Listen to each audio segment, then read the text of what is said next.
the difficult questions, we have one which has come up fairly recently.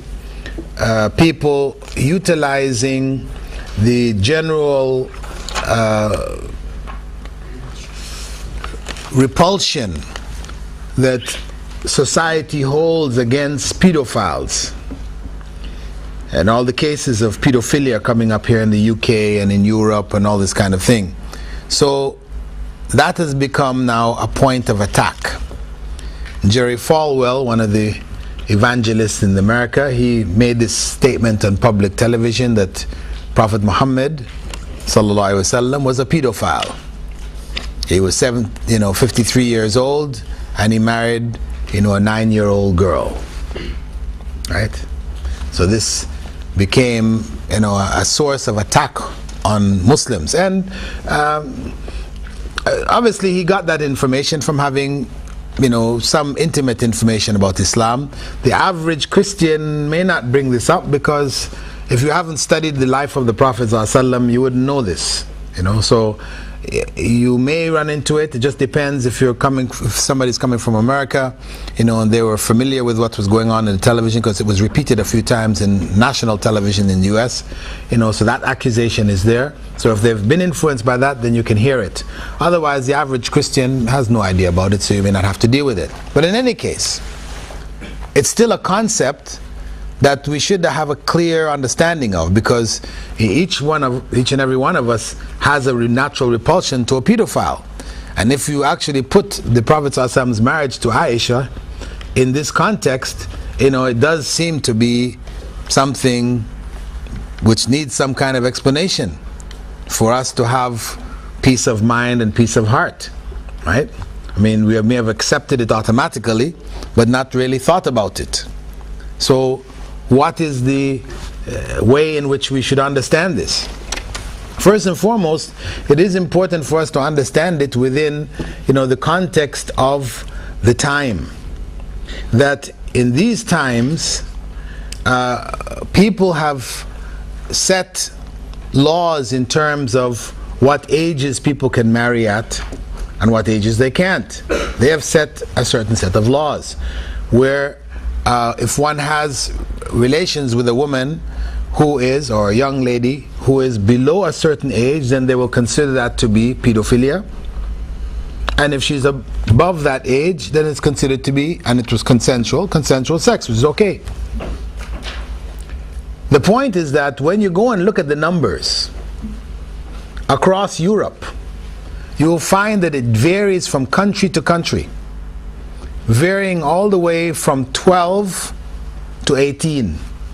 So it just depends on which country you go to, from France to Germany to Netherlands to Italy to Spain. You're going around those different countries, you'll find the numbers varying from 12 to 18. So what may be considered acceptable relations in one country is considered to be pedophilia in another country. So they have numbers that they have set to define where consensual sex is acceptable or not. For us in Islam, we have a natural principle, a natural dividing line, which is for a woman to be considered an adult, or that she may be married and have sexual relations, etc. That dividing line is puberty. That is a natural dividing line. Puberty is the body saying that that young lady is now capable of bearing a child. That's what puberty is about for females, menstruation. So whether one in this society considers that person still to be a child or not, that's not the issue. The issue is that biologically she is now an adult capable of bearing child. That is the bottom line, and it's a natural division, and that will take into account variations which exist amongst people, amongst tribes, areas of the world, etc., because you'll find that number varying. In Arabia, 9 was a common age for puberty. Other countries, it varied. So that was the point. This was the dividing line. When we're talking about pedophilia, what is pedophilia anyway? Is pedophilia really adults going and marrying children? No. The pedophiles were coming out of Britain and Germany. This is the most largest body of pedophiles, and the US, going into Southeast Asia, to Thailand, to Sri Lanka, the Philippines, these countries where people are in poverty, right? And where, young children have sold themselves, sell their bodies to earn money, and where parents will be willing to sell their children for money. These people who go there, are they going there to marry these kids? No. They're going there to abuse them, just to take pleasures and then leave. So it's not about marriage at all. So when we look in terms of the Prophet Muhammad's situation, this was marriage. So one, we have a natural dividing line, puberty.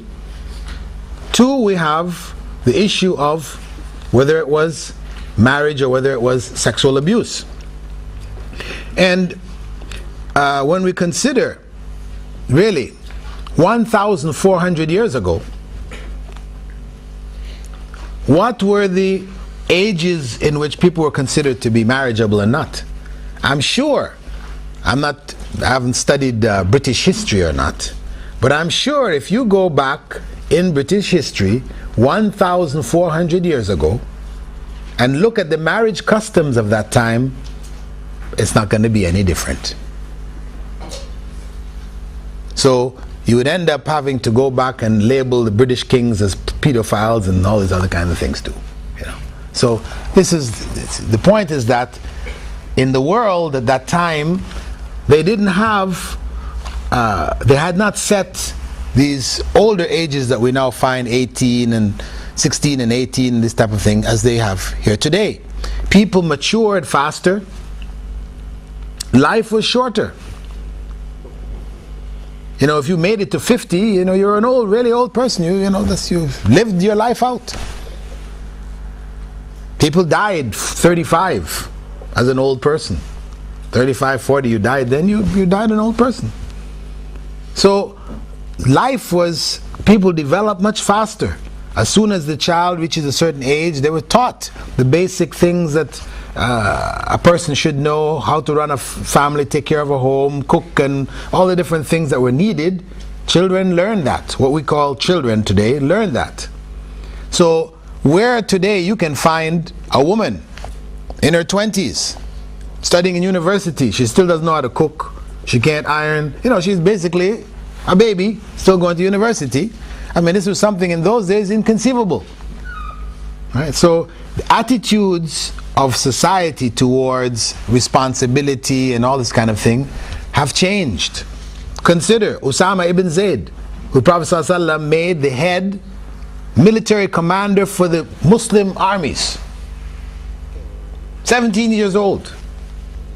Imagine putting, 17-year-old, the head of the Pentagon, he's got his finger, he can press any button and send missiles all over the world.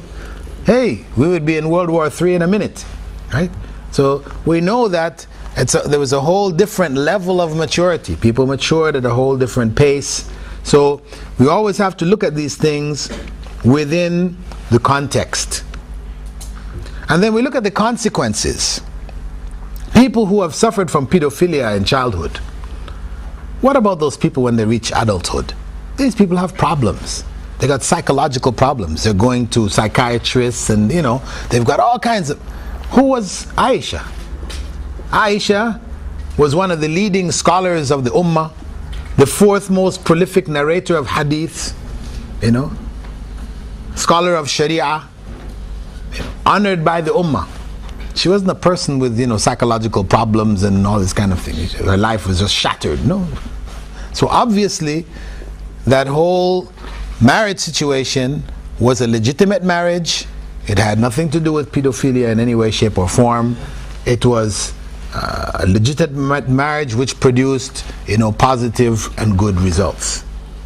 And it was a marriage of that time. But it remains legitimate that if a Muslim man in his 50s, even today, wanted to marry a young woman who was 9 or 10, she had reached puberty, it is legitimate. The fact that the world is not doing it, in most places people are not doing it, doesn't mean that it no longer is permissible. No. It remains. And in some societies, I know, for example, in India, though, the whole issue of what they call child marriages, they try to ban it. It's officially illegal. But they have shown that well over 50% of marriages taking place in India today, in spite of the banning and everything else, the girls are marrying under age, what they consider to be underage, which is like 16. 16 and under, they're marrying till today across India. So these are societies that are following principles which have been handed down over generations, and people have not understood that in terms of abuse. Now there are other people who may abuse, and certain elements of abuses happen, where Arabs from the Gulf area, having a lot of money, have gone into India and basically bought brides, child brides, and so there's an element of abuse there, and they've made issues about it in the newspaper, etc. But that is an exception. That is not the rule.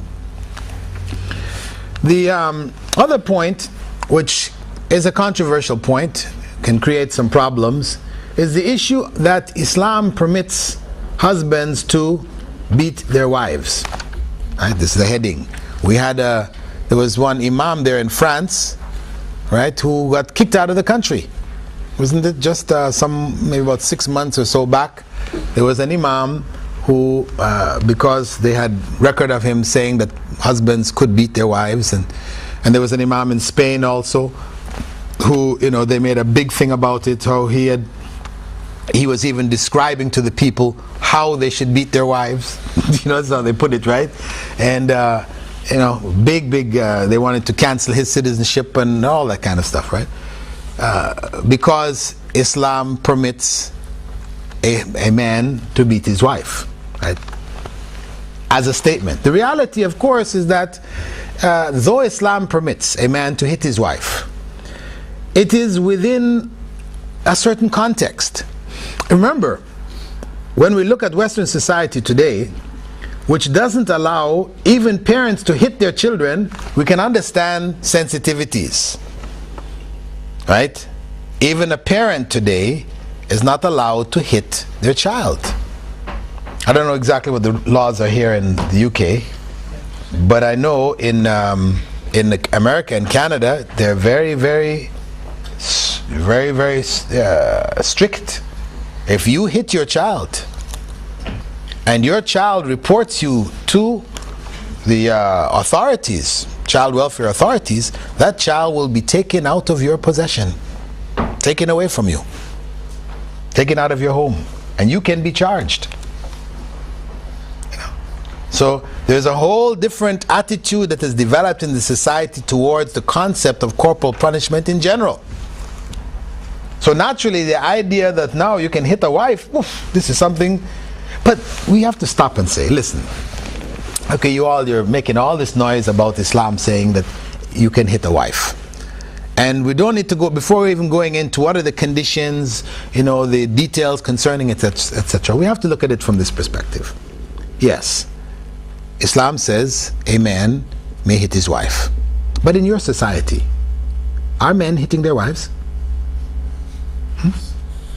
What kind of a rate do you have here of men beating on their wives? The number of women that are killed in the society, under what circumstances are they killed? You'll find that the majority of cases, the husbands killing their wives. This is where the women are dying. They're dying in the homes. This is the same country that says it's illegal. We have put it in the laws, you cannot hit your wife, and the wives are being beaten up left and right at a scale which is plague scale. And you go into the Muslim society, it's true, some husbands are beating their wives too, but is it comparable? Not at all. Not at all. Why? Because the family structure, in spite of all the problems that Muslims have, the family structure is still intact. When you marry a young lady, you're marrying into a family. A family, a father, a brother, uncle, cousins, who are concerned about their relative. So if she comes home to visit and she's got a black eye and a broken arm, you're not going to say, what happened? Well, my husband beat me. Oh, it's too bad. No, that's not how you're going to react. The father is going to be upset. What is this? The brother is going to be upset. They're going to go and see that guy and say, hey, what are you doing here? You better not be beating down our daughter here, otherwise we'll have to come over and deal with you. You understand? You're going to make it plain. You don't want somebody doing that to you. But in the societies where families are broken down, it's just a man, his wife, and his kids. Those kids grow up, they're out, they're on their own. A brother doesn't care what happens to his sister. Father doesn't care what happens to his daughter. It's your problem. You married him. That's the kind of an attitude. So naturally that breeds abuse. It breeds a situation of abuse. Whereas with the extended family intact, then the chances of abuse are much less. And as I said, it doesn't mean it doesn't exist. And maybe in some of the Muslim cultures, it's sort of accepted. Because we talked, I didn't talk about it, but we have the issues of honor killings, which is a form of, an extended form of honor killing, which in some areas of the Muslim world, they more or less accept it. But Islam, of course, is opposed to it. So the point is that, one, the legislation which the West has not guaranteed safety for women. They're still being abused on a massive scale. Secondly, there are in the Islamic family structure safeguards which help to protect the women, regardless of what the legislation says. Thirdly, a man hitting his wife is on a very limited scale, and that hitting is not punishment. That he's going to beat, like you might hit a child to punish the child for having done something wrong. It is not like this. It is only to catch her attention where talk has failed. To catch her attention where talk has failed. Somebody is walking by, you want to catch your attention, hey, like this. This is what we're talking about. We're not talking about putting on boxing gloves and, blackening eyes and breaking arms and things like this. No, this is not what Islam says. Prophet ﷺ said if you should not hit a woman and cause her skin to bruise. And this is where the Imam got himself in trouble. He's trying to say, okay, if you hit her, make sure you don't bruise her skin, make sure you don't, So he's explaining what is really is not allowed. That means he's trying to define for you that the hit should not be a heavy hit. That should be very light. Only something of basically tapping. Catching her attention. Wake up. Our marriage is falling apart. Not, I divorce you and before you go I'm going to leave you with a black eye. Right? Get my revenge before you leave. No, this is not the principle involved here at all. So we need to put it in that kind of a context, and we need to also defend the right to corporal punishment, because Prophet ﷺ said, teach your children salah when they're 7 and spank them for it when they're 10. Spank them for it when they're 10. So that society which says, no, you can't hit your children, we have to take a stand. We have to take a stand. And the consequence of them taking away the right for parents to hit their children, we know what is happening in the schools today and in the society. The rebellion that is going on, where people feel, free to attack the public. You're not safe, in the society. Because once you take away that corporal punishment, then people feel there is no consequence for my acts. I can do anything I want. And that is the reality. And that leads us also to the idea of corporal punishment in Islam in general.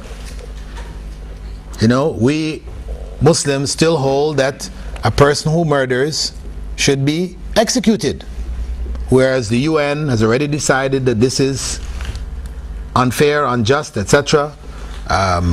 Many countries have followed that lead, and so the idea that people are still executing and they'd like to take out some old films from Saudi Arabia and that, you know, where somebody's head is being chopped off, and they say, look at these people, you know.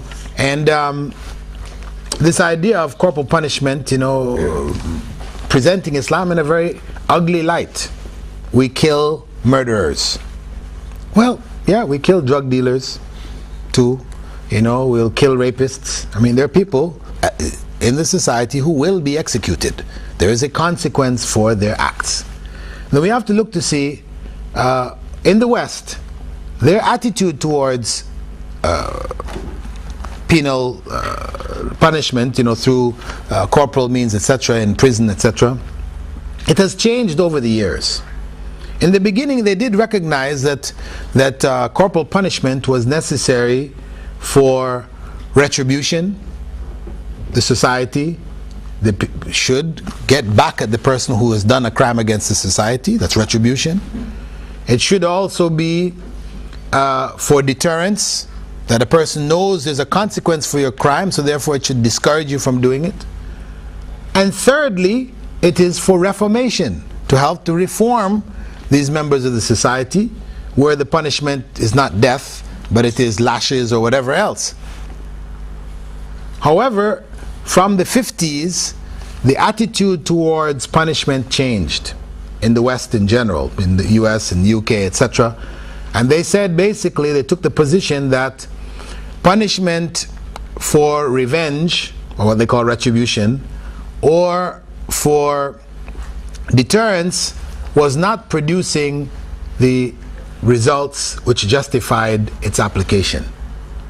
So they said the purpose of jailing people, you know, the science of penology changed its approach to crime and said the purpose of putting people in prison, incarcerating people, etc., this should be for reformation. That person, that criminal, should be looked at as somebody who is sick. He's a sick person who needs to be treated. Right? He's sick because the society has made him sick. So now the blame is now put on the society. They're the ones, for one way or another, who caused him to be in the state that he is. So we need to just reform him. So this is the attitude that they changed to. But of course, what is the consequence? The consequence is that, as I mentioned here, in the UK, they're saying that the Home Secretary announced on the 22nd of April, this is 1970s, this is ages ago, that the death penalty was abolished here in UK from 1965, that 172 convicted murderers had been released from prison since 1960, most of them having served 9 years or less for their statutory life sentences. They were being given life sentences, but the majority of them, right, were only serving less than 9 years. Only 5 served 12 or more. 9 served 6 or less, and 1 completed only 6 months. Murdered and was out in 6 months. So where you have these kinds of statistics, then it's no surprise that murder is easy. People are being killed left and right. You know, just in the news today or yesterday, a little girl, 14 years old, walking home in Nottingham, or whatever, she was gunned down, killed in the streets, you know, for no apparent reason.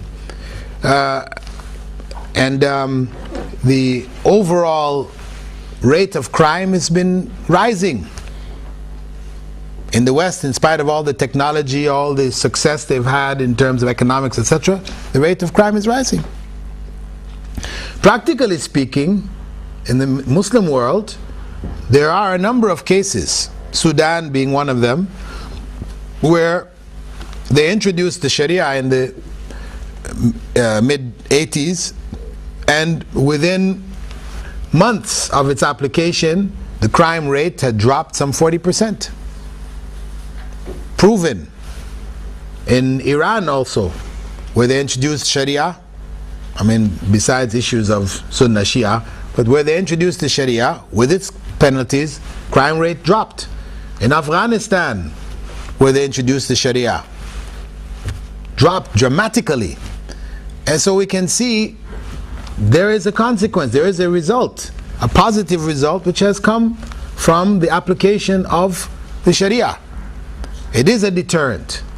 So we defend Islamically the right to execute those who murder. Now, the attitude in the West in general towards murder is different from that in Islam. In Islam, when a person commits murder, this is a crime against people. It's not considered to be a crime against society. In the West, it's considered to be a crime against society. So they have a jury decide whether this person should be executed or not. Whereas from the Islamic perspective, this is the decision of not people external to the family, but to the family members themselves. You know? So if Western people or non-Muslims, whatever, raise the issue that, hey, somebody commits murder amongst you and you all can decide to let him go. Family members can say, let him go. Don't kill him. You know? How is that? Well, we look at it that the crime is against the family. So they are the best ones to decide, shall I let this person go? Or shall this person be given the full force of the law? They're the ones who suffered the loss. Rather than turning it over into other people who have maybe their own interests, may be affected by a variety of different things. The judge, the jury, had a bad day, bad night. They come in and they're gung-ho. They want, kill this guy. You know, kill him. Who can I kill today? You know? So it becomes a means of just taking off your frustrations or your anger. You know, your person's life can depend on that. So Islam says no, this is the right of the individual to apply it. Of course, the issue of death penalty for adultery, this is the case of Amina Lawal in Nigeria. This was a big case, and Oprah Winfrey and a bunch of other people got in behind it, you know, save this woman's life, and the big issue was raised. Look at it, they're going to kill her, and the man who did it, he's getting off scot-free. She identified who it was, and they're not going to apply the law to him. It's only her. So there are two issues. First issue, in terms of the law being applied to her and not him, she had a child. So we have no doubt she wasn't married. She had been married and divorced, right? She had a child. So there's no doubt that she committed adultery. Now the man that she had fingered, she identified, can we just say, well, she identified him, so we'll kill him too? No, the law doesn't operate like that. Because maybe he wasn't the one. Maybe this is just somebody she didn't like. And she said, okay, if I have to die, I may as well kill him too. Yeah? Let him die along with me, you know. Whereas the person I really love, who was really the father, I don't want him to die. So that's not evidence. You don't use that as evidence. All right? So this issue of her and not him, this is not an issue. The other issue about killing an adulterer or an adulteress, stoning them to death. Of course, this is not the law which Muslims, Muhammad ﷺ introduced himself. This is already in your Bible. This is in your Bible. This is not something we introduced. It's already in your Bible. Right? This is the law of Moses. So, the question comes, still you're killing somebody for that crime. We have to say to them, you have an issue about it now. Why? Because adultery is no longer a crime for you. Adultery, fornication is something that you have taken for granted. It's okay. Everybody's doing it. We have presidents doing it. You know, we have presidents, and nobody's got, it was a little bit of dicey stuff, for a while there, but basically people got by because this is the times, this is the different times. So the idea, a society which has accepted its leaders to be involved in adultery as being okay, because everybody else is doing it anyway. Why should we kill him, or why should we, depose him or remove him as presidents when we are doing the same thing? Should we have a double standard of morality that is okay for us but not for our president? No. They say no. It's just, we know it's, though before we didn't used to like it and that, but times have changed, right? Okay, so naturally, a society which looks at this in this way, Naturally, the idea to go kill somebody for it, no, that's very severe, very extreme. Right? But for us, it's a different outlook. Why does Islam have such a severe punishment for adultery? Why? Messes up the family. It relates back to the family. It destroys the family. It's breaking down the root of your society. The foundation of your society is being destroyed. The family is the key. Once you destroy that, your society is finished. So in order to preserve the family, whatever would attack the family is dealt with very severely in Islamic law. And that's why. And really, this law, we have to tell the people, listen, this law is a deterrent. Mainly because for you to apply it, unless a woman has a baby, or a woman and a man confess, then to actually catch somebody in the act, because it requires 4 witnesses, 4 adult witnesses to see them in the act. No photographs, because photographs can be doctored. Right? 4 adult witnesses. What does that mean? That means that that person had to be so public that they deserve to be killed.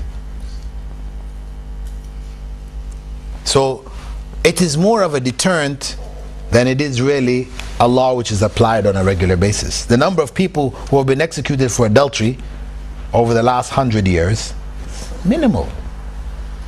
A very small number of people around the Muslim world. So we use that, to clarify that Islam takes a very strong position for the protection of the foundation of the society itself. Also, the issue of cutting off hands. This is another issue that people raise, and they usually describe it in the newspaper as hacking off hands. Muslims, they hack off the hands of a thief. So that implies you get a hacksaw and you start to saw off the person's hand. Very brutal. Or they say chopping off hands. That gives you the idea of a meat cleaver, right? The butcher chops the meat, so he's chopping off their hands. This is how they put it, trying to put it as gory as possible. I mean, it's his amputation. Their limb is cut off. It is true. And there's a website on the internet which it comes in, when you come to it, it's about the hand, right? And it shows you all the things that the hand does, the wonders of the hand, how the muscles work, and beautiful. This is a beautiful creation of God, beautiful. At the end of it, it says, and Muslims cut it off. This is an indirect attack, right? After showing you how beautiful that hand is, a wonder of Allah's creation, and Muslims cut it off. So, for us, we explain to them, listen, we don't just cut it off like that in the first place, right? There are conditions. It has to be over a certain value. It had to have been something which wasn't in public. It's left out where people are tempted, they take it. This is against the professional thief, one who is a pickpocket. You don't pick people's pocket by accident. You have to practice and train at it. A person who robs a bank, who cracks into your home. These are professional thieves. This is who it's directed at. And we have to say that when that hand is cut off, or the threat of having the hand cut off, it is a deterrent in the society. It keeps safety, it preserves the safety of that society. I mean, I lived personally in Saudi Arabia for 20 years, and I can say quite easily that I never had a latch on my front door. I didn't have a lock on my front door. We regularly left the front door. It was just pulled and that's it. Anybody could open the door and come walking in. You try to do that here, that's very dangerous. I notice people come in their homes, there's locks and padlocks, and we have things, codes, and And even I was shocked when I came back at one point, coming here to the UK. I saw getting out of a car with a friend of mine. It was in Birmingham. He was pulling out the tape recorder with him. I said, whoa, why are you doing that? You know, yeah, if I leave it in the car, somebody will break the window just to get at it. You know. And they invented the way now you can just take off the front of the tape recorder, right? You don't have to take off the whole thing anymore, make it smaller. But I mean, what? There's no security. That's one of the things actually which caused a lot of people to accept Islam in the Gulf area, in Saudi Arabia especially. You know, is that sense of security. Somebody was asking me before about what was the reason after the Gulf War we had in a center where I was involved, about 3,000 people accept Islam, you know, within about 5 months after the war. And this was back in the early 90s. And one of the big reasons that people accepted Islam was this sense of security. They felt a sense of security in the country. They were coming in, we'd take them, help them buy gold jewelry and that, and they would wear it openly. Say, you know, we couldn't possibly do this back home. Go to New York, Chicago, you know, wear gold? Ha! That's asking for somebody to take your hand off. They'll take your hand off to get that ring or that, you know, they'll take your hand off in a minute. So that sense of security, where does this come from? It comes from the threat of punishment. As well as, of course, the belief people have, you know, with regards to law, God, etc. But that threat of punishment backs up that belief, supports it.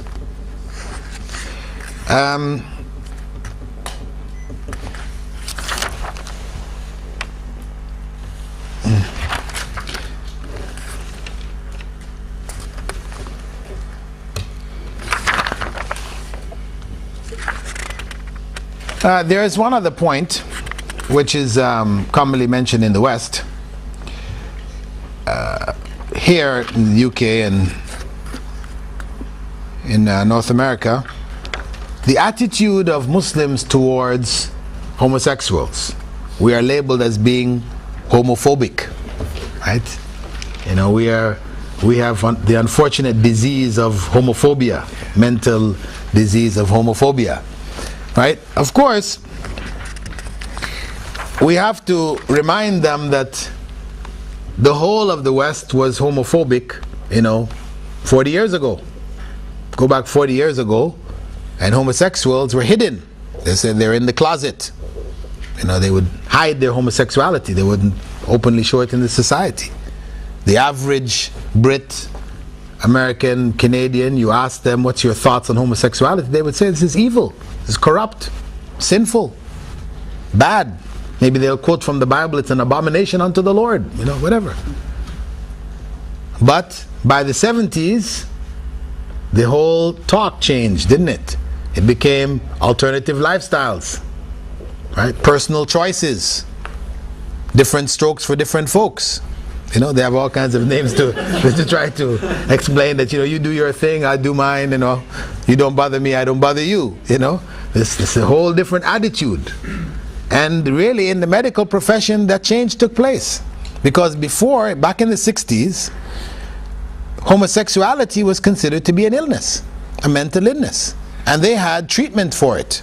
In the psychiatrist's handbook, they had treatments, shock treatments, drug treatments, a variety of treatments. But by the late 70s, it was removed. No longer an illness, replaced by homophobia. So we who used to despise them, consider it to be evil, etc., we are now the sick ones. We need to go lie on the psychiatrist's couch and get reprogrammed. Okay? So, I mean, of course, they have a variety of arguments to defend it. They're mentioned there in the notes, 97, 98, you know, and it's good to be aware of their arguments, and their arguments, of course, in the end don't hold water. In the end, where they try to claim that this is something natural, they're born with it, you know, how can we, you know, oppose it when it is something natural? We say we don't accept that it's something natural. Yes, people may have tendencies, and life experiences may focus on certain tendencies and cause them to rise. Tendencies which are not good tendencies. I mean, because if we're going to say, okay, person's homosexual because they're born homosexual, these tendencies, then you can say that about the pedophile too, or about the murderer, or about, you know, any other criminal. They have arguments about this being in the genes. So we don't accept this. People have tendencies, but they are not robots programmed where you have to do whatever you have tendencies for. No, we have an ability to choose. You may feel a desire to do something, but you know it is wrong and you stop yourself. And there should be a consequence for that. So we don't accept the arguments that people are born homosexuals. This has never been proven medically. Biologically, it has not been proven. People have tried to make claims, they've brought up arguments, I've mentioned some of them in the notes here, but they have all fallen and proven themselves to be false. The last major point I'd like to touch on in terms of our difficult questions is the issue of religious freedom. You are Muslim, you want to leave Islam, you are executed. I say, what kind of religion is this? Apostasy. You decide you don't want to be a Muslim anymore and they'll kill you? Sounds pretty serious. And they say, okay, that's why so many of you don't convert, because you're afraid of death. Reality is that, of course, in the West, they do execute people for treason, isn't it? You commit treason, you sell state secrets to the enemy, you will be executed. So the issue of the state and protection of that state is one big enough that you can be killed for. In Islam, religion and the state are one. Islam is not like a religion as the West understands religion, which is a private affair. So the idea for you to be killed about making a private affair, your choice in a private affair, this sounds ludicrous, ridiculous. How? You choose to be a this or a that, or you change, they're going to kill you? No, this is personal. So they have to understand that religion in Islam is not a personal affair alone. Yes, it has a personal element, but it is the state. So when a person leaves Islam publicly, they are challenging that state. So it is like an act of treason. And this is why the law is so severe. And that is for the person who publicly goes out and says, I have left Islam. Islam is this, that, and the other. Yes, that person will be executed. Islam instituted that law in Medina when the Jews were trying to mess up the Muslims. What they did, and it's mentioned in the Quran, they would come into Islam in the morning, and in the afternoon they would leave Islam to try to shake the faith of the believers. So the law came, you come into Islam in the morning, you better not leave in the afternoon. Okay? So you can't play with Islam, you have to be serious. You become a Muslim because you really believe it, you're serious in it, you come into it. So it was to protect the state from people trying to disrupt it and to undermine the religion, etc. So that's the general principle. But if you personally leave Islam and you keep quiet about it, nobody's going to hunt you down. We don't have inquisition courts like the Spanish Inquisition, spread all across Europe. People's faith was being tested. We don't have that. You personally don't believe, you keep it to yourself, nobody's going to hunt you down. Or you leave the country. You leave the Muslim country, you go into a non-Muslim country, you want to make a big poster, say, I left Islam. We're not going to send any agents after you to go kill him, we have to take this person out. No. That's your choice, you've done it outside the country, that's your business. But inside the country, inside the Muslim country, then we wouldn't tolerate it to protect the weaker elements of the society. Where if somebody is openly rejecting Islam, that can get into the hearts of others whose Islam is shaky and draw them into disbelief also. So it's for the protection of the society as a whole, this law is there. And as I said, we stress the concept of Islam and state being one.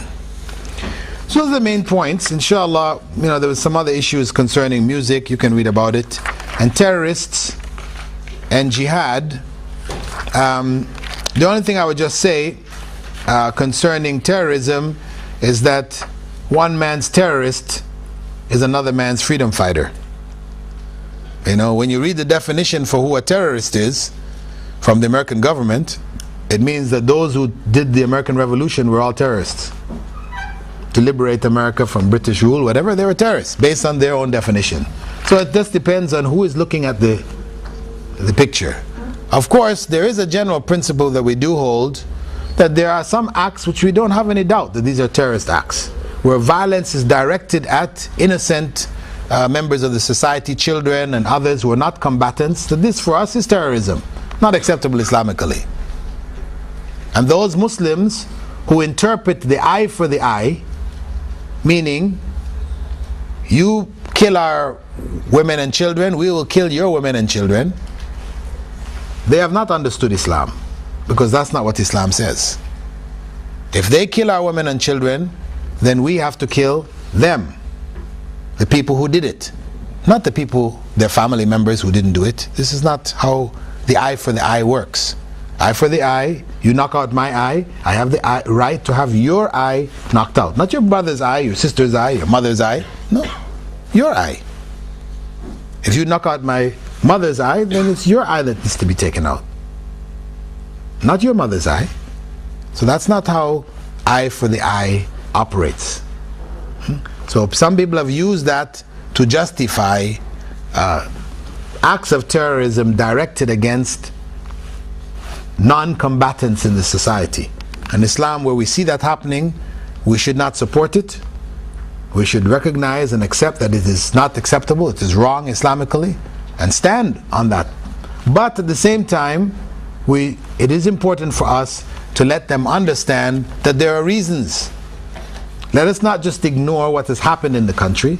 So those certain people, cutting off Bigley's head on the television, if it is done by Muslims, we don't support it. We say this is wrong, this should not have been done.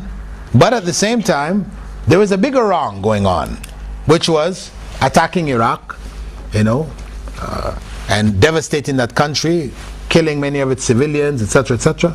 That was a bigger wrong. That was not right.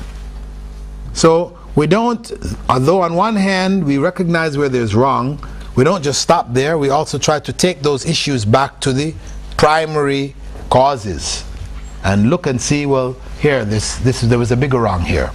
These people in desperation, they've done these things, though we don't endorse these desperate actions. At the same time, we also are opposed to what took place in the first place. Okay, brother's asking for an example of a secondary issue of Aqidah about which the Sahaba differed.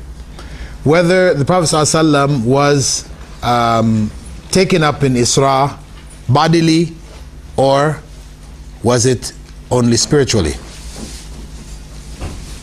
The Sahaba differed on it. Some held that he was body and spirit, some held it was only spiritual.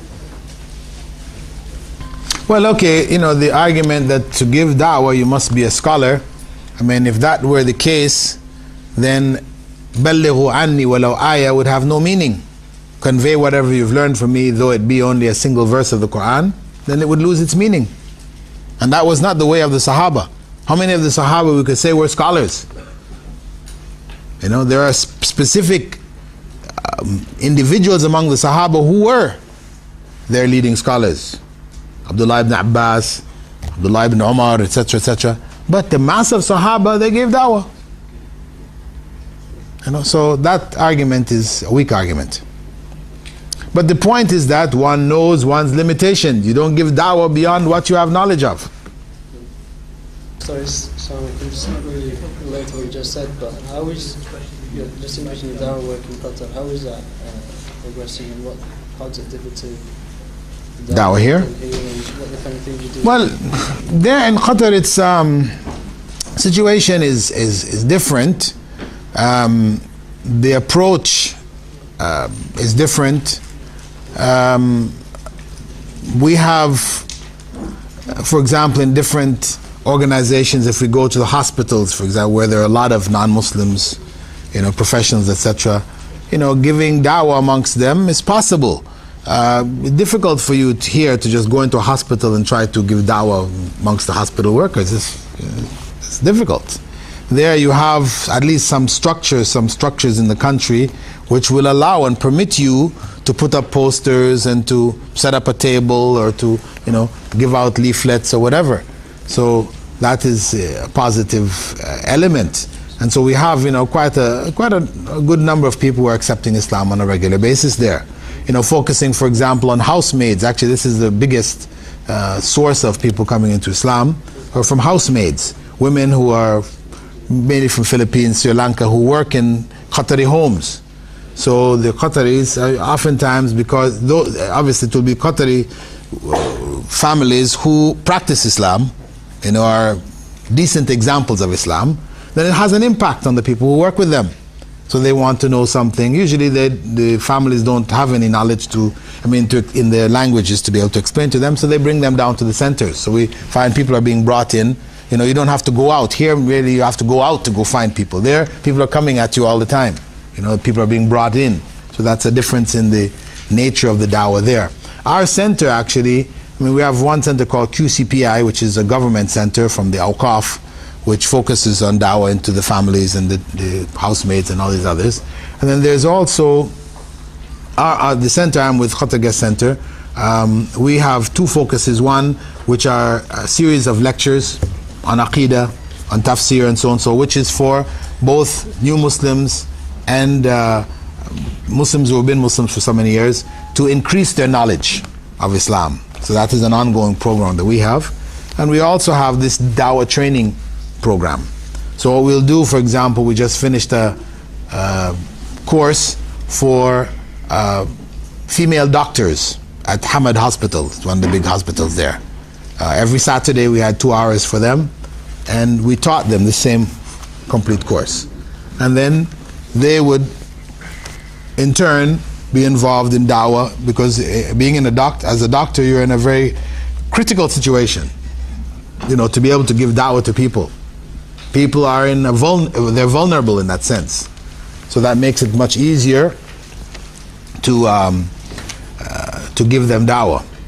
So we focus on different levels of professionals in the society and invite them, train them, those who have some knowledge of English, and then let them go ahead and give dawah. So that is our focus. Okay, there's a written question here about dawah, no compromise in Islam. I'd like an explanation on that. Well, it depends on what you mean by no compromises in Islam. No compromises of our basic principles? True, we don't compromise basic principles. When the Quraysh asked the Prophet ﷺ to make a compromise, they said, okay, we understand that you are keen on this worshipping Allah alone, and we can appreciate, Allah is the creator of the heavens and the earth. So what we'll do is, 1 year we'll worship Allah along with you, and then 1 year, you worship the others along with us. Of course, Prophet ﷺ could not accept that. When the Quraysh leaders told the Prophet ﷺ, listen, we're interested, we'd like to come into Islam, but you got to get rid of these low-class people you have around you, these slaves and others who became Muslims. We can't sit with these people. What did the Prophet ﷺ do? Said, okay, I'll get rid of them so we can sit. No, you can't compromise. So those basic things in terms of conveying the message, etc., we don't make compromises on. But if we say, by establishing priorities, you see, some people mistake priorities to be compromise. Somebody wants to accept Islam. Woman, she's been married 20 years, she's got 5 kids. She wants to accept Islam. Do you need to tell her that, listen, once you become a Muslim, you are separate from your husband, you can no longer be with your husband anymore, and blah blah? That can stop her in her tracks. That will stop her in her tracks. So is it a compromise that you don't get into that? That you leave it, you focus on her building her knowledge of Islam and increasing herself in Islam, etc., etc. And even if somebody tells her, and unfortunately you'll find some Muslims who are there ready to tell her, she has to know this, you can explain to her, listen, it is better for you to become a Muslim and stay with your husband than for you not to become a Muslim. Is that a compromise? When a man came to the Prophet ﷺ, young man, right, he came to him, Sahaba around the Prophet ﷺ, and said, "O Prophet of Allah, I would like to accept Islam, but could you give me permission to fornicate?" What did the Prophet ﷺ say? "Get out of here." The Sahaba, they would get this guy out of here, you know. Prophet ﷺ said, "No, leave him." Sit him down. And he asked him, you know, "Would you like somebody to fornicate with your mother?" He said, no, not my mother. "Would you like somebody to fornicate with your sister?" No, not my sister. "Your daughter?" No, your aunt? No. He said, "Well, whoever that you do that with will be somebody's mother, or their sister, or their aunt." He got the message. Was it a compromise? Not to have just driven him off with that horrible question he was asking? You know, see, some people understand compromise meaning that you have to give them the harsh reality of Islam. We call it sledgehammer Islam. You know, you come with your sledgehammer, you're just cracking people over the heads, you know. That's how you give your dawah. No, that is, you know, as Allah said, you know, لو كنت فظا غليظ القلب لانفضوا من حولك. You know, if you were harsh, hard in your heart, people would have fled from around you. They wouldn't have been interested in the message. Yeah, I want to ask you a question when you're doing Dawa. This morning on the radio I was hearing about, you know, Ken Bigley got beheaded, and the lady was saying, you know, we should just, if they behead ours, we should behead theirs. And I'm sure we'll probably meet people like that view on the street. Now, if someone comes to you with that view of, like, you know, primitivism, beheading and all that, how should you take the flow of the conversation? Because, I mean, that's very hard to do because it's emotional anger. What should you do? Which is the best line? You know? Okay, actually we're going to cover that. In this next session when we start back up, we'll be covering that. We have what is called the power principle to deal with it. You know, you have to, the person who's coming to you with emotional anger, you have to neutralize that. You know, you have to settle them down, calm them down. You know, otherwise you'll not be able to communicate. You'll just be head on, right? So you have to be able to neutralize. And basically, the point is that where Muslims have done something wrong, you can't defend it. You can't say, well, you know, they're justified in doing it. No. So where something is wrong, you have to accept this is hideous. This is not from Islam. I don't agree with it. I'm with you. This is something terrible. It should not be done. But there's a but. Coming into the people's country, blowing them up, and, you know, taking over their oil and all these other things, this is an evil also. You know, this is a big evil. Yes, it's a big evil which has led people to do these kinds of things. Not that we agree with the kinds of things they're doing, but we also must look at the root of the problem. So you take them from the individual act to go to look at the root of it, to understand that this is oppression. There is evil that has taken place there, you know, and no society can justify this evil. So we try to take them back to the core issues, you know, and recognize where there's wrong. We recognize it. We say this Islam doesn't condone this. It's not from Islam. Individuals do it. When the IRA, you know, did with things that they did we blame it on Catholicism? Catholic IRA terrorists? No, they were IRA terrorists. They did things, but they did have a cause. They did have issues, political issues, etc., you know, which had to be resolved. Wearing clothes plays a vital role. Should we dress up in Islamic clothes or English clothes? Well, we have principles of dress which Islam requires of us. As long as we are fulfilling those principles of dress Islamically, then we can dress, whether it is taking from the dress of the people of the land that we're in or not.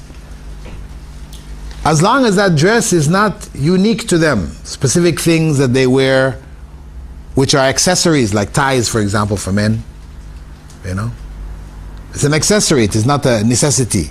It's not a necessary part of dress. Wearing a jacket, this is something necessary. You freeze to death otherwise, you know. So those things, you take from their clothing, fine. As long as in your clothing you maintain the Islamic guidelines. your pants are not below your ankle, they're not tight that they show your thighs, etc. They should be very loose. As long as they follow Islamic principles so that the body parts are not exposed, then there is leeway. And from there, one makes one's own ijtihad in one circumstance. If one is coming into a charged atmosphere where the non-Muslims are, hyped up, where they react very strongly to, Muslim dress, etc., obvious Muslim dress, then to tone your dress down a bit for that circumstance is acceptable. It's acceptable. But it's still, again, that's your own individual ijtihad. We can't really say that, no, you should wear this dress all the time, or no, you should not, because where there's leeway in the deen, then we don't want to, make it so narrow that nobody else can follow it. I have encountered some problems in regards to some Christians who say that I have felt the Holy Spirit. And like you said, that they have that emotional attachment, but they truly believe that the Holy Spirit is in front of them and they are speaking to the Holy Spirit. They say that we raise our hands and we speak to Him and He responds. So how would you respond to that? Well, I would just say that you believe, obviously it is an issue of belief in the Holy Spirit and that this took place, that we can find, same thing you could say to them among Hindus, who believe in the Spirit, because when they worship their idols, right, they will say, yeah, you see a physical idol here, but we are not worshiping that physical idol. But God becomes concentrated in that idol at the time. God who is in me and in you, He becomes concentrated. It's a portal to reach God. And I can feel God at that time. What do you think about that one? So what you feel can be a result of a variety of things. You've been told that it was this or it was that, and so that's what you have accepted. But other people feel the same thing and interpret it another way. So really, if we want to analyze right and wrong in this matter, we can't do it according to our feelings. We can't do it according to our feelings. According to people's feelings in India, you have this guy Sai Baba in southern India. Sai Baba has 8 million followers who believe that he is God incarnate. He comes amongst them and they experience what they feel to be a godly presence. Though he has been accused of abuse, because he's a bachelor, he's been accused of abuse, of his male followers and all this stuff. People come from America and that, and there's a whole number of the former followers who have written things against him for homosexual abuse, sodomy, and all this kind of stuff. But it's hidden from the main followers. He still comes amongst the main followers and they feel his presence. He does magic. He's involved in doing some magic tricks and stuff, and they're just blown away. You could never convince one of them that this wasn't God. So we say these things, we try to stay away from emotions in this matter, because as they say, emotions are blind. They say love is blind. It's a common phrase in the West. Love is blind. Why? That emotion, when a person is in love, then they can't see that person clearly anymore. They can't see any of the negative qualities, etc. They can only see this person. You're in love with that person, finished. That's it. So you try to explain to them, no, really, this person is not a good person. No, you don't know what you're talking about, so on, so on, so on. Because emotionally, their judgment has been clouded. So we have to say, listen, we want to understand who God is. We have to do it according to reason. God gave us the ability to reason for a purpose. They want to say divine mystery, etc. No. God gave us reason to understand Him. Listen to the reason of the early prophets. Were they talking the kind of reason you're talking? So and so. How do you deal with a person who's asking about Islam, but when you explain Islam to them, they don't understand anything of it? You speak to them about Allah and Islam, you generally explain Islam to them, but they don't understand anything of it, but they still want to go ahead with it. What do you do in that situation? If a person, your question, You have explained Islam to them. They haven't understood it, but they want to become a Muslim. Should you give them Shahada? Is that what you're asking? Even though they don't really understand it? Well, I would advise them to wait and do it out of understanding, because if they're going to insist on becoming Muslims, then you need to find out why. Why? Why would you want to go ahead and do something, come into this thing, even though you don't understand it? You see, and if they're coming in for the wrong reasons, then you don't want them to do that. You want them to come in for the right reasons. And it should be based on knowledge. Basic knowledge. How about if you sort of reason with yourself and say, well, perhaps if we give him the Shahada and he enters Islam, and then perhaps he can be cultured around the environment and slowly develop into a knowledgeable Muslim, and would that justify you giving him the Shahada? I don't believe so. That is the rationale used by some people whose Dawa techniques is to go into poor areas, right? And you buy cheap watches from Taiwan or whatever, and you offer these watches. You say, "Would you like a watch?" Yeah. People gather around and say, "Okay, you just raise your hand and say, Ashhadu an la ilaha illallah, I'll give you a watch." So you find all these people do it. After that, you tell them, "You're all Muslims now." And you tell the Muslim community, "Okay, these are a bunch of new Muslims, take care of them," and you're gone. No, we don't accept. This is not acceptable dawah. The declaration of faith, we know the first condition for its validity is that it be based on knowledge. If it's not based on knowledge, it has no validity. It may become valid later on or whatever, that's not when I'm denying what could happen later, but it is at that time invalid. To what extent must the knowledge be of the Shahada? The extent that they know who Allah is, He had no father, no son, etc. They at least know and they accept that yes, Allah is one, unique in His oneness, etc., etc. Basic. They accept that Muhammad ﷺ was the messenger of Allah, the last messenger of Allah, and it's enough. Maybe they haven't read all about Muhammad ﷺ to say yeah or nay, but you say if you accept the Quran, right, as being the truth, you read it, you're convinced by it, or the system of Islam, you recognize this had to have come from God, then by you accepting that it had to have come from God, you're accepting the one who brought it had to have brought it from God. So you can accept, without knowing the details of the Prophet ﷺ's life, that the Prophet Muhammad ﷺ was the last of the messengers by accepting the system of Islam or the Quran as being from God. And that is the basis for the Shahada. Knowledge of the pillars of Islam and the pillars of Iman, I mean, these are things that you can inform them about. But if a person is coming in and they say, well, I don't know if I can pray 5 times a day, maybe I can pray once or twice, you can give them Shahada. You can give them Shahada and you say, of course you work on it. The goal is to pray 5 times a day. I mean, you know that this is what is required of you, and you do it as much as you can.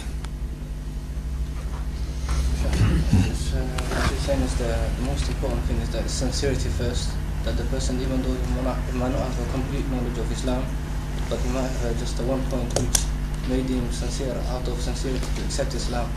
So the most important thing, would it be the sincerity or the knowledge? Which one? Well, okay, brother is asking the issue of sincerity and knowledge, because of course when the scholars describe the realities for validity of Shahada, after knowledge, they usually put sincerity. It's really among the conditions. There's sometimes 7, 8 different conditions scholars have identified. But when you look at them, they're usually ranging between knowledge and sincerity, things related to them, evidences of sincerity, the love and the commitment and all these other things. So the issue of sincerity, yes, I mean, that is between that individual and Allah. Sincerity is not something you can judge, whereas knowledge is something you can judge. Either they have understood that Jesus was not the Son of God, or they haven't. That is something you can judge and say, okay, you can go ahead and make Shahada. But can I say, no, is he really sincere? You see, that's something inside his heart. So that is a condition between him and Allah, or she and herself and Allah, whether that shahada is valid or not. But for us, when we're going to give the shahada, it is enough to deal with what is zahir, what is obvious, what we can judge. So the knowledge that they make this really the primary condition. I'd just like to ask the two concepts between equality and justice. I understand there's some distinction made there. If you can comment on that, because what I've heard is that there is no equality in the sense that is in the Western sense, but what there is justice. I don't know if you can comment on that. Well, our brother's question concerning the issue of equality and justice in Islam, marriage situations. From an Islamic perspective, I mean, this usually comes up in the case of polygamy, equality and justice, equality and fairness. Where equality establishes justice, then that is what is required. Where equality becomes unfair, then that is cancelled. And we focus on fairness, meaning a man has 2 wives. He spends one day with one wife, one day with another wife. That is equality, and that is just and fair. One wife has 10 kids, the other wife has no kids. He gives both of them the same amount of maintenance money. That's equality, but that's unfair. I think the point is clear in that context. In terms of human beings in society, males and females are equal before God in terms of their responsibility to worship God. But in terms of what is required of them, it will be according to their natures, according to their abilities. So it will not be equally required of them. Women will be excused from some things, males are not excused from. Women may be not required or required to do some things, males are not required to do. So we don't talk about equality from that perspective, but what God has deemed fair or just from each individual, this is what is required of them. And even in the society in which we say, okay, it's among males themselves, are all males equal? Yeah, they're equally responsible before God, but are they equal? No. Males are not all equal. Some are more intelligent than others, some are stronger than others, some are richer than others. People are on different levels. Really, people are not really equal. They're only equal in terms of their responsibility to God. What is the ruling of a sister who wears niqab and has to teach students aged up to 16 years old, considering some of them are male? Well, the issue of teaching males for a female standing in front of males, teaching males, is not a good circumstance Islamically. She shouldn't. They should be below puberty if she's going to be teaching them, males. Otherwise she should just be teaching females. But in a circumstance where she's the only one able to teach that particular text, whatever, or material, exceptions can be made, and some arrangement should be made in terms of the seating arrangements and these kind of things to keep the males at a distance. Otherwise, as we said, as a general principle, females teaching males above the age of puberty would not be permissible, because of the fact that it is drawing attention to themselves. The tendency for people is to look at those people who are teaching them, and there's a particular prohibition with regards to males and staring at females. There is some relaxation in regards to females. It is not held in the same light as males because of the consequences and because of the difference in the natures. The other point I'd just like to remark on this question which came to me is it has 786 on the top of it, and you should just take note that 786 does not mean Bismillah ar-Rahman ar-Rahim. In fact, the writing of 786 is considered to be bid'ah, an innovation. It is numerology. And numerology is a prohibited science or art, you know. In fact, 786 could mean that there is no God and Muhammad ﷺ was not a messenger of God, because you're depending on the meanings of you're giving values to letters, saying that alif equals 1, ba equals 2, abjad, jim equals 3, dal equals 4, and so on and so forth, and then you're adding it all up to get your 786. But I could contrive a sentence in Arabic which says there is no God, you know, God is materials, and it add up to 786. So this is why this is not valid in the first place, and in the second place, as I said, it's a part of the numerological system which was devised by the Jews. Muslims adopted it from the Jewish practice of, this is where the Kabbalah and their calculations come from. Basically, you spoke earlier on, for example, the Islamic way, when women get divorced, husbands, they can always go back to their homes or with their father or whatever, who can then financially support them.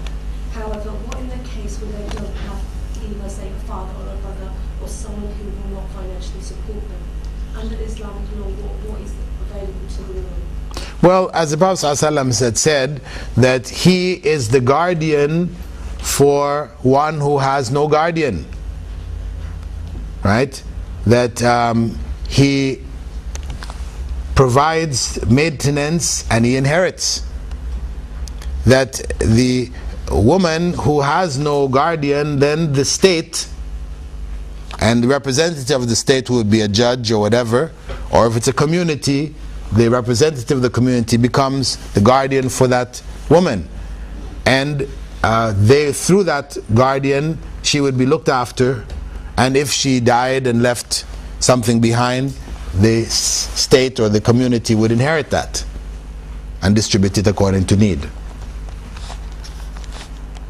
Is that clear?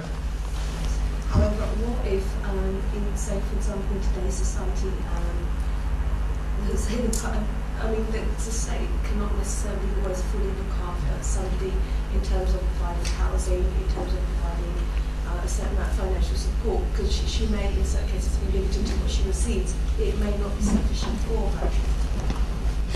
Well, sister's question about today's society where the state may not be able to sufficiently look after her. Well, this is why we have, when we're talking about the state, we're obviously not talking about this state. We're talking about the ideal Islamic state. We're talking about ideals and, idealistic principles, or how it functioned in the time of the Prophet Muhammad ﷺ. What would happen for people who had no relatives, and they were taken care of. The state would find the means to take care of them. They would be given priority through the zakah. The zakah would be used to help to take care of them. Also, you have, as a norm in many Muslim communities, you have charitable organizations. These organizations would be brought to bear to help the state if the state can't, to make up for what fault the state falls short on. So there are instruments within the Muslim community which should look after them. But of course, if we say today, England, no state, communities hardly taking care of themselves, their needs. Now what about a woman in this circumstance? Well, in this circumstance, obviously, she will not be looked after as she should be. And all kinds of other things are happening. Men who should, in certain circumstances, take the children, don't get the children. So there's a number of other things which are happening here, which we can't address from a legal perspective. Each case would have to be dealt with on its own merit. If, for example, a woman, say, was married to a non-Muslim, she accepts Islam, and she divorces her husband. He doesn't want to accept Islam, and she doesn't, she chose to go according to Islamic law and separate from him on to divorce. and the state is going to give her money from his money, and she has no one to look after her, should she take that money? This is a ruling of this state. Yeah, in her circumstance, yes. If she has another circumstance where she has means, she is being taken care of, then she can forego it. But where that need exists there and there is no other alternatives, then that is her right given by the state. She can take it.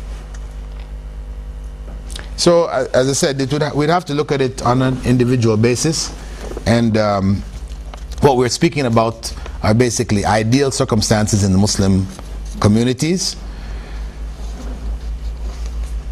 Any further question on that? Okay. Once a man has declared divorce, can he change his mind after? Is this the purpose of the 3 months waiting period? Yes. That's one of the purposes. He can change his mind and take his wife back. There's one question which somebody asked here: which version of the Bible is best to use against Christians? Well, rather not to use it against them, but use it to help them understand. As you know, some versions have large amounts of verses being taken out, and books. Well, the Modern Standard Version, the Revised Standard Version, this is the most commonly used one. Between that and the King James Version, you can, the King James Version has all the verses initially. The Revised Standard, they have deleted verses. But in the Revised Standard, they indicate where the verses have been deleted. And this is actually a good one because you can use it to show them that their Bible has changed. You know, you've got deleted verses which they said were once a part of the Bible. For many hundreds of years it was part of the Bible, and now we have deleted it. So this is something is useful to show them, where human changes have taken, affected the Bible text itself. Fadli. Actually, it's a question about Christianity. I wasn't here yesterday, but I believe you addressed the issue yesterday. I wanted to know about, specifically from my own experience. I was a Christian before and I converted to Islam. My mother is a Christian and I would like her to convert to Islam, but I find it very hard. The hardest thing is not that she knows that the Bible has been changed since the beginning. And many Christians are aware of this, and many Christians are aware there's lots of different versions of the Bible as well. So that's not the main problem with her. The main problem is that a lot of times she's prayed and her prayers have been answered, and I've prayed as a Christian and my prayers were actually answered, even though I believe fully and totally in Islam now. Also, she had visions which she believes helped her. When my father was very ill, she saw that he was extremely ill when she couldn't have known otherwise. And she prayed to Jesus and believed that Jesus helped her and that my father actually got a lot better. And it's very hard to convince her of Islam when she believes that Jesus has helped her in this way, and I wanted to know what sort of arguments or what I can tell her in response to that. Okay, this point is a point which we looked at earlier, that where a Christian says, I believe in Jesus because of the fact that my prayers were answered. I know it's the truth, Christianity is the truth because it has worked for me. Well, we can just give them the example of others. A person, a Hindu who believes in Hinduism, he has his own personal god, Ganesh, the elephant head god, who he prays to, and his prayers are answered. Because surely, if Hindus prayed to their idols and their prayers were not answered, do you think they would continue to pray to their idols? Obviously, prayers are being answered. So we have to ask her, as a Christian, do you think that it is the elephant head god, Ganesh, who is answering those people's prayers? So what is she going to say? She's going to say yes? No. She will say, it must have been God. So then you say to her, that's the same thing. You're praying to Jesus, prayers are being answered, but that doesn't mean necessarily it is Jesus who answered it, any more than Ganesh answered the prayer of the Hindu. Just to ask them, what about visions? A lot of Christians believe they've seen visions. Well, the issue of visions is the same thing. Hindus see visions, Buddhists see visions. All kinds of people see visions. We understand that these visions, it depends. A vision could be what we may call a true dream, where Allah shows something to somebody, of the future, and it does happen, and these kind of things, and this is from Allah.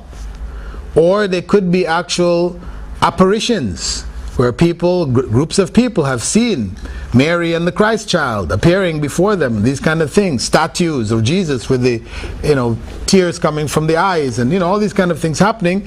And we know that the jinn are able to possess objects and things and give these kind of impressions to people.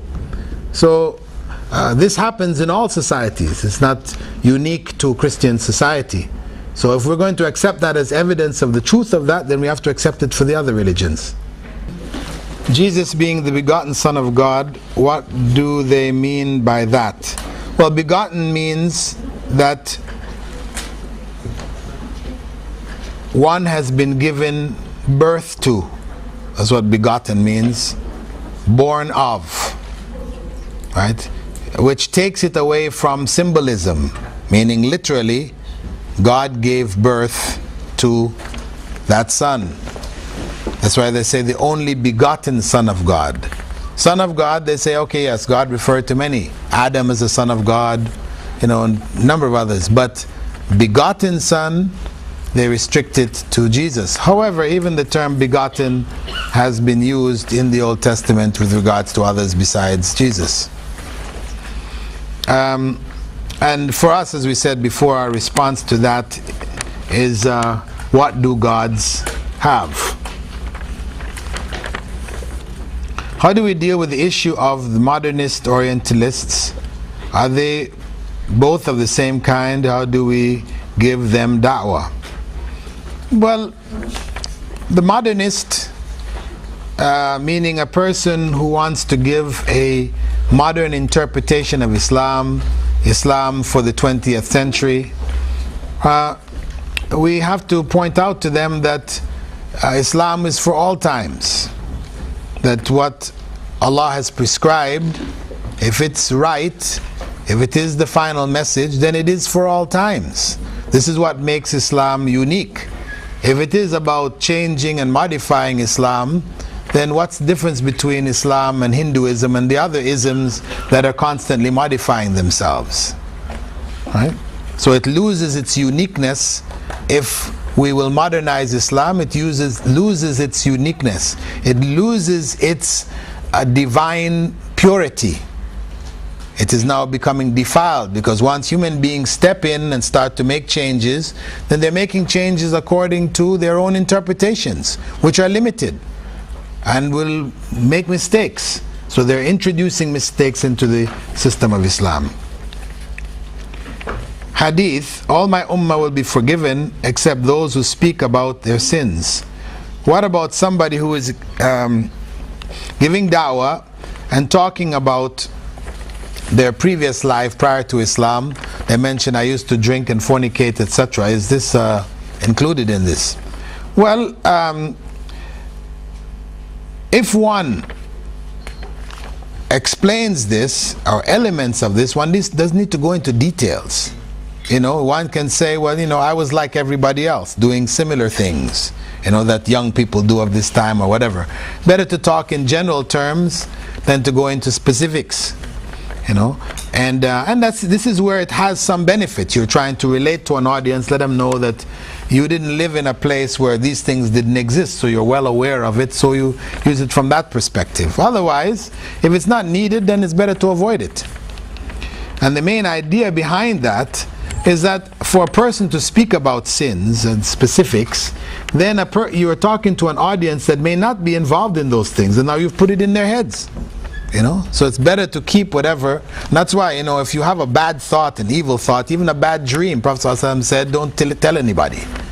You have an evil dream, a bad dream, scary dream, whatever, don't go relate it to other people, because then you're introducing thoughts into their heads and then it messes them up. So you limit it, you ask Allah's forgiveness, protection, and keep it to yourself. A revert sister finding it hard to practice Islam, is it okay for her to carry out the fard obligations and not the sunnah? Yes.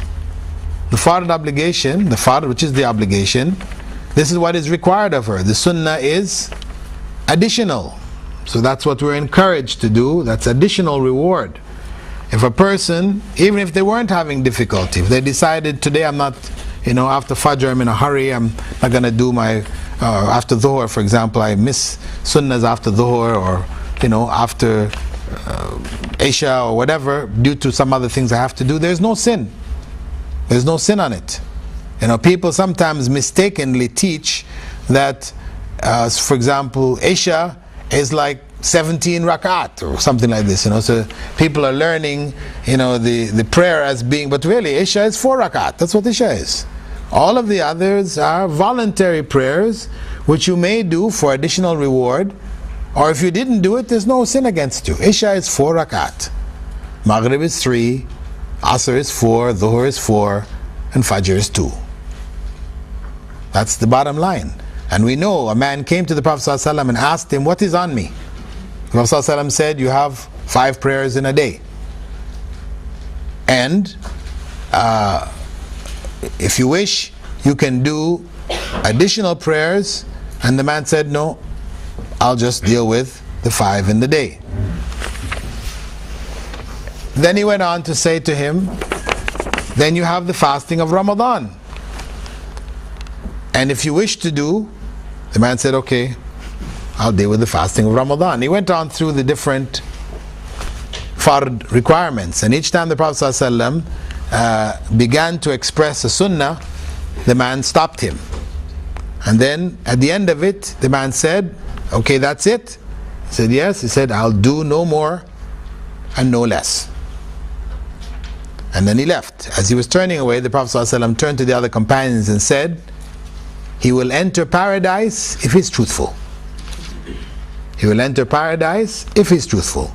So it means that if you do the basic fard requirements, then that is a guarantee. Doing it, of course, sincerely with all the other issues concerning it, that is a guarantee for paradise. That is the basic requirement. So, Dawa in Africa, where there is a lot of culture mixed in with religion. I mean, this is not Africa, this is Asia, this is everywhere in the world today for Muslims. Chechnya, Bosnia, Muslims all over the world have their Islam mixed up with culture, so much so that people are hardly able to distinguish what is culture and what is Islam. What do we do in those circumstances? We have to try to bring people back to the Quran and the Sunnah.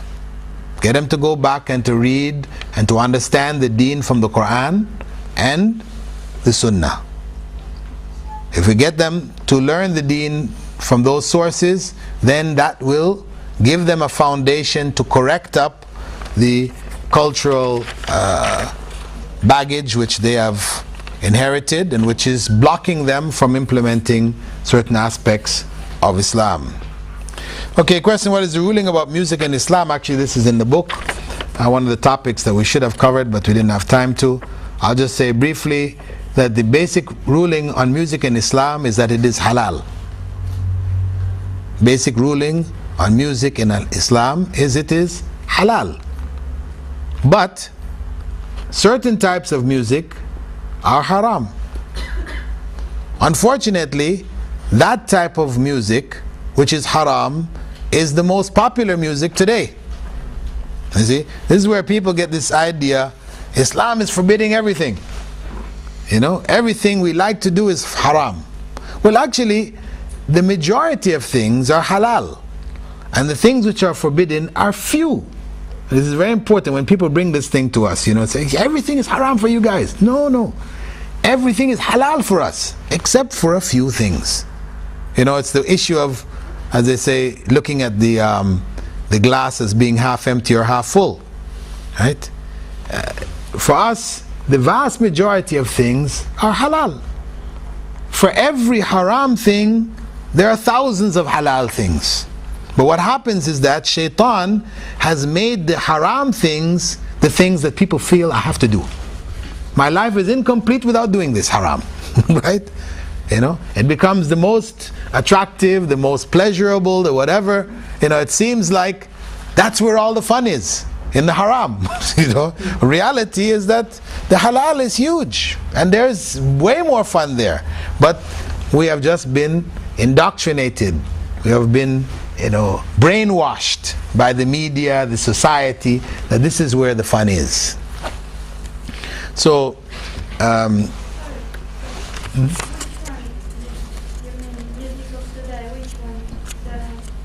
music of today, we're talking about Madonna, Michael Jackson, you know, and all those types of things.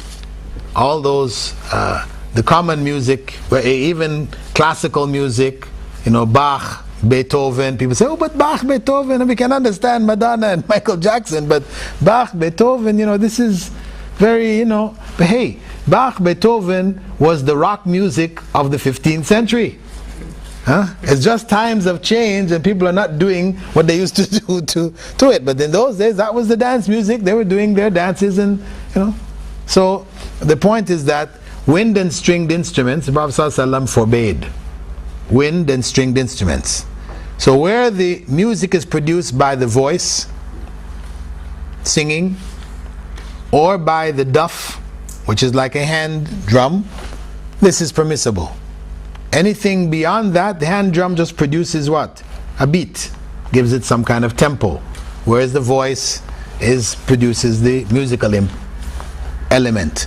And the Prophet ﷺ had said, "Man lam yataghanna bil Quran, falaysa minna." Whoever doesn't sing the Quran is not of us.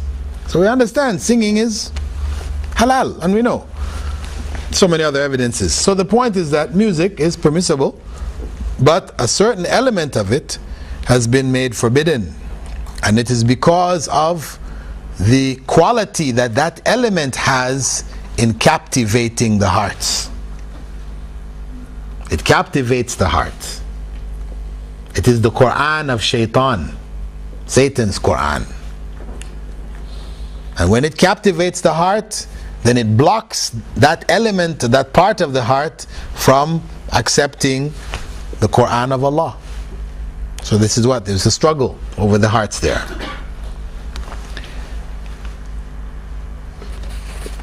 Can a woman travel to another country without a mahram in order to do aid work or voluntary work in the service of Islam, i.e. da'wah to women or to teach Quran to children, etc.? One has to again look at, you know, what you're asking here is, do the ends justify our means? Because we want to do this good thing, which is da'wah to women, teach the Quran, will that justify us doing something which has been identified as haram? No. We don't function like that. If there are other options, we go and try to find those other options. Otherwise, I'm sure in the country that you're in, there's place for da'wah to women and place to teach children Quran. You know? So it's not to say that the only way I can give da'wah to women and teach Quran is if I make, you know, I take a journey to another part of the world, etc. to do it. No, it's not the only way. So Allah has forbidden the women from traveling for a reason. Why? Is it because He doesn't want women to teach women Islam, make da'wah to them and teach children Quran? No, of course not. He wants to protect them from harm. There is danger in journey, in traveling. So a woman traveling alone is in even greater danger. This is the point. It's for her protection. No more, no less. Sisters giving da'wah alongside brothers on the same da'wah table. Well, Islamically, I mean, of course, and they're saying basically these people are not mahrams, you know. It's better to have two tables, you know, two tables, one for brothers and one for sisters. So if women come, then the brothers can direct them over to the sisters, and if brothers come to the sisters, they direct them over to the brothers. That is better. Could you please explain what happened to Surah Rajam, which was not included in the Quran? Well, it's not Surah Rajam, but the verse on Rajam. It's the verse on stoning. or Umar ibn al-Khattab talked about. And Allah removed the text from the Quran, as He said that He would. يَمْحُ اللَّهُ مَا يَشَاءُ. Allah will remove from the Quran what He wishes, and He will affirm what He wishes. This is a part of the abrogatory process which Allah had with the Quran. Some verses were deleted and their ruling was deleted. Some verses were deleted and their ruling was kept. Some verses were kept and their ruling was deleted. These are just different ways in which Allah, did abrogation in the Quran. What made you interested in Islam? And what type of dawah worked on you? For myself, briefly, I was into communism. I was a communist in university at the time when I decided to become a Muslim. However, though I was a communist, I had become disenchanted with communism after working with the Communist Party for a number of years, and I started looking elsewhere. And alhamdulillah, a friend of mine actually from the Communist Party had accepted Islam, and when she accepted Islam, she got married to a Muslim brother. It caused me to want to look at Islam, and I asked for some material. I started reading Towards Understanding Islam by Maududi, and the second book I read was Islam the Misunderstood Religion by Muhammad Qutb, and that book convinced me from a political level that Islam was the right way. It was a comparative study of Islam, communism, Christianity, socialism, etc. And from looking at that comparison, I was convinced that Islam had the answers. All the good that was in communism, all the good that was in Christianity, etc., etc., it was there in Islam. But belief in God for me took some time after that. Because after having lived 4 years, 5 years denying God's existence, you don't just turn around one day like flipping a switch and all of a sudden you believe in God again. So it took me some time of reflection, and Allah gave me some personal signs in my life that He existed, and following that, then I accepted Islam. And people had been telling me different little things about Islam. I'd run into people at different occasions, but for me, as I said, that particular book, Towards Understanding Islam, was a good presentation, but what convinced me was the Islam the Misunderstood Religion. Basically, my story begins in first year university. I had a year where I think a lot of problems happened to me. My parents separated that year. My dog died. That was a particularly tough day. Subhanallah. I had 2 car accidents in the space of 1 week. And also, sadly, I had a friend pass away that year. I think that year led me to sort of ask some questions along the lines of, why am I here? What's the purpose of life? Why do I get up in the morning? Why do I even bother? Why don't I just sit on the couch, watch TV, Jerry Springer, whatever? And I think I started to ask questions about, the purpose of life, and that led me to start to do a bit of a holy quest. Naturally, as an Aussie, the first thing I did was investigate Christianity. I had a few Christian friends, and I remember going to a church camp. It was one of the funniest camps I've ever been to in my life. Everybody was singing. I didn't know what the words were. I didn't know what they were saying. It sounded great. They had beautiful voices, but it just seemed really strange. And everybody was telling me how much God loved me, and I was thinking, God loves me? My dog died. SubhanAllah. So I kept on investigating Christianity, and I went to a whole lot of, different aspects of Christianity. So we're talking about Catholicism, we're talking about Anglican, Baptist, priests, pastors. And every time I'd go there and ask questions, I'd find that they wouldn't pick up the Bible and start to say, oh, this is the answer, my dear brother. They would just start answering me.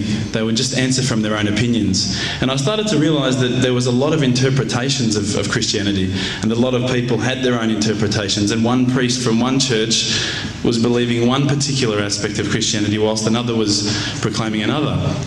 So I started to think to myself, the Bible is one text, but there seems to be so many different interpretations, and it was confusing.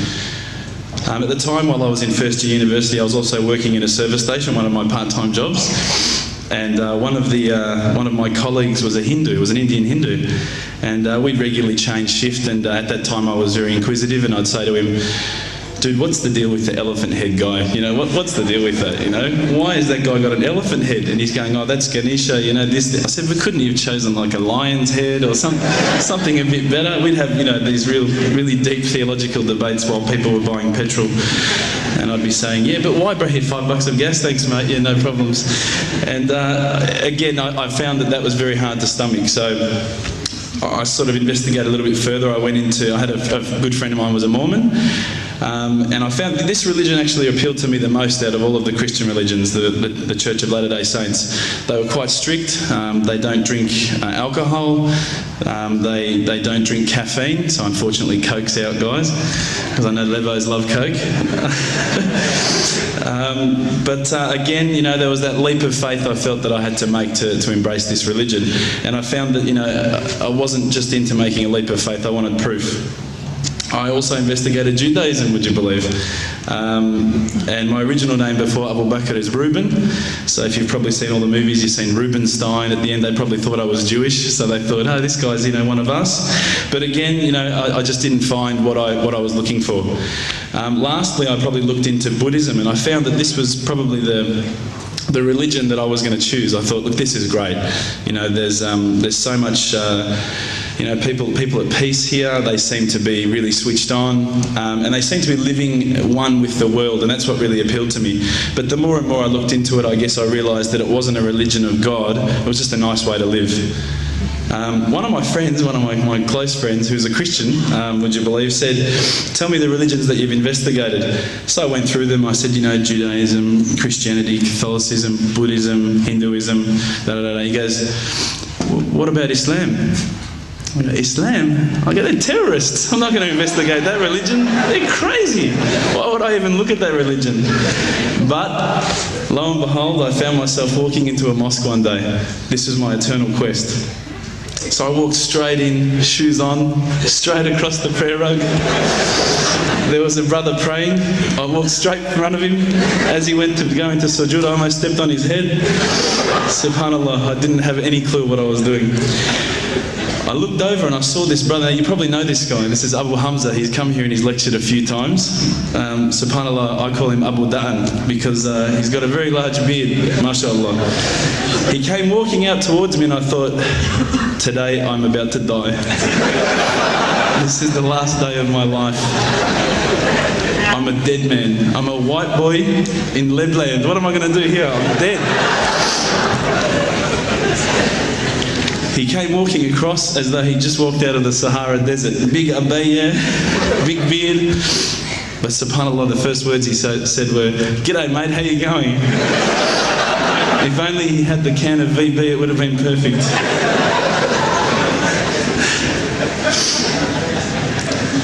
SubhanAllah, I was very taken aback by his welcoming nature. As Aussies, I guess now, I don't want to offend any Australians here, but my upbringing is from a country upbringing.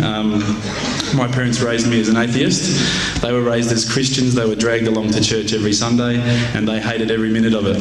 So as soon as we were born, they drummed it into our heads that when you die, you're worm food. That's it. There's no afterlife. There's no God. It's all rubbish. So I was raised as an atheist. So when I walked across and I saw Abu Hamza and he was talking to me in a very polite fashion, which I was very thankful for because I was sure I'd seen him on the 5 o'clock news hijacking a plane the day before. Now, Aussies are hospitable, don't get me wrong, but Lebos are the most hospitable people I've ever come across. And as the brother Hamza was saying, these brothers were making me cups of tea, you know, and I honestly needed to keep going to the toilet every 5 minutes. They just kept putting tea in front of me, biscuits. I'd never seen anything like it. And I think to some degree I kept coming back for the biscuits, but also for the religion. So when I sat down with these brothers, I actually started asking questions. I asked all the questions that I've asked of the priests, of the pastors, of my friends. And subhanAllah, the thing that really struck me is that every time I asked the question, they wouldn't just answer. They would pick up a Quran and they would say, "Read this, bro, read this." And there was the answer, every single time. And I would ask another question, you know, the hard questions, not the easy questions. Why do women have to wear the scarf? Why the hijab? How come I can have 4 wives and she can't have 4 husbands? You know, I wanted to know all the tough questions, which is the first questions I guess you ask when you come across Islam. But lo and behold, they kept on answering the questions with the Quran, not from their own opinion. And I got frustrated with this. And I actually said to one of the brothers, because by this stage I think I'd been going there for about a couple of weeks, there was always a few brothers there when I went. And I said to one of the brothers, I said, you know, what's your opinion on the matter? Why won't you give me your opinion? And one of the brothers turned to me one day and said, how can I have an opinion when this is the word of God? SubhanAllah. I remember that really hit me. So I asked them if I could take a Quran home, and I didn't say I was going to use it to chalk up the couch or anything like that. I said I was going to respect the book, so I took it home, I started reading it. What I found was, while reading it, it wasn't as though I was reading a story, it was as though I was reading someone commanding me, you know, someone giving me guidance. And one night I decided to really try and get the spiritual mood happening, and I'm sure probably some of you have heard this story before, so I apologise. I'd lit a candle, I had the window open, I had the curtains drawn, you know, I was trying to get that really spiritual feeling. It was a nice summer night in Melbourne, as summer as it can get in Melbourne, and I was sitting there thinking, this is it, you know, this is the night. I'd been, you know, investigating all the spiritual proofs, all the scientific proofs about the fact that the mountains are the pegs, about, you know, how the embryo develops inside, you know, the woman, all these amazing proofs, but I still needed that little push. It's like I was on the edge of a cliff, I was ready to jump, I just needed a push. So I was sitting there, it was very quiet. I was reading Quran, I stopped. I said, Allah, this is my moment. This is the time I'm about to jump into Islam. All I need is just a sign. Just a little sign, nothing huge, maybe a bolt of lightning. You know, maybe half the house could fall down or something, you know, just small. Small for you, man. You created the earth, come on. So I sat there. I was waiting for the candle to start lighting up to 4 metres high like in the movies. And I go, okay, go. And subhanAllah, nothing. Absolutely nothing happened. I was really disappointed, to be honest. So I sat there and I said, Allah, this is your chance. I'm here. I'm not going nowhere. I'll give you another chance. Okay, maybe you're busy. You know, I know it's daytime over the other side of the world. There's a whole lot of stuff going on. Maybe this time it could just be like a car backfiring. You know, something small. All right, the half the house, the candle. Let's forget that. A bird could fart outside. I don't care. Just anything. So I said, okay, go. And subhanAllah, absolutely nothing happened. And I mean, I couldn't have even said, oh, that was it. That creep just then in the wall, that was it. Absolutely nothing happened. I was really disappointed. I was gutted. I was sitting there thinking, this is it, you know, this was my last chance, Islam, and I haven't found it. I pulled back the Quran, I turned back to where I was reading. SubhanAllah, the very next verse on the next page, for those of you who ask for signs, have we not shown you enough already? Look around you, look at the stars, look at the sun, look at water. These are the signs for the people of knowledge. SubhanAllah.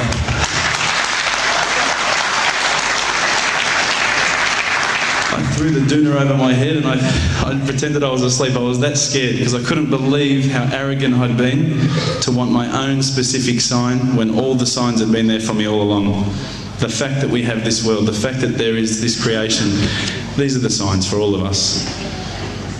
The next day I decided this is it, I'm becoming a Muslim. I'd been investigating Islam now for probably about 6 months, to be honest. I went in and I said to myself, this is it, I'm going to make shahada. I had no idea what I had to say, I had no idea what the words were. It was probably close to Isha prayer, so it would have been, 7, 8 o'clock at night. I went in and I couldn't believe it. There was about 1,000 people at the mosque.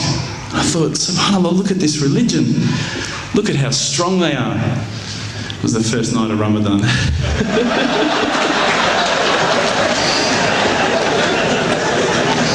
Ramadan Muslims.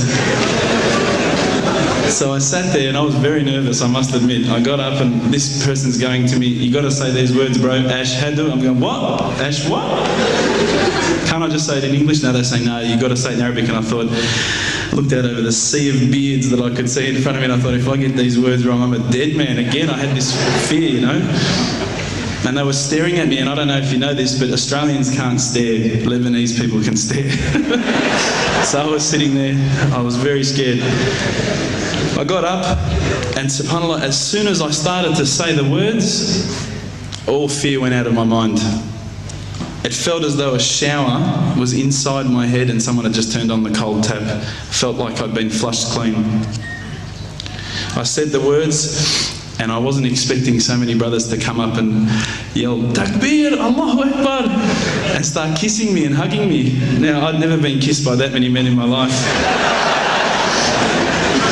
But it was a beautiful day, I must admit. And that day was the day that I had more brothers than I could ever imagine, more sisters as well. But I guess since that day I've never looked back. My family, I think, initially were very worried that I was going to be, I guess, a little bit weird towards them. They thought that I was going to break out the AK-47s and the grenades. But they realised, I think, soon that this religion was actually making me a better person.